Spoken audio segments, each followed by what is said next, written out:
La pression qui pèse sur les jeunes aujourd'hui, elle est immense. Et les conséquences sur leur santé mentale sont non seulement alarmantes, mais surtout, elles sont bien réelles. 65%.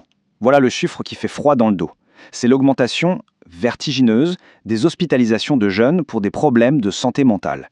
Et ça en seulement 10 ans jusqu'en 2022. Pour mettre ça en perspective, c'est une hausse beaucoup plus rapide que pour n'importe quelle autre raison d'aller à l'hôpital.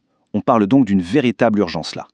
Et ce chiffre global, il cache une réalité encore plus inquiétante quand on regarde de plus près. Il y a un groupe qui est particulièrement touché, les jeunes filles, entre 11 et 15 ans.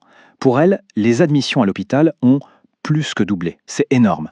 Ça montre bien qu'elles sont vraiment en première ligne de cette crise. Mais alors, pourquoi cette explosion?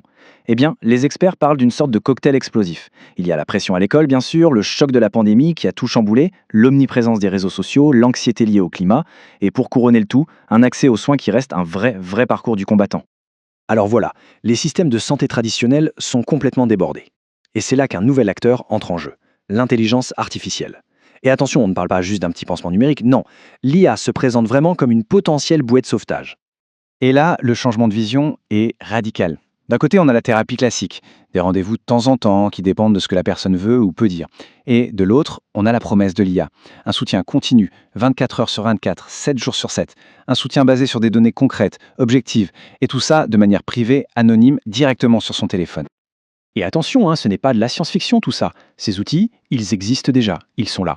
On a des chatbots comme Wissa par exemple qui utilisent des techniques de thérapie bien connues.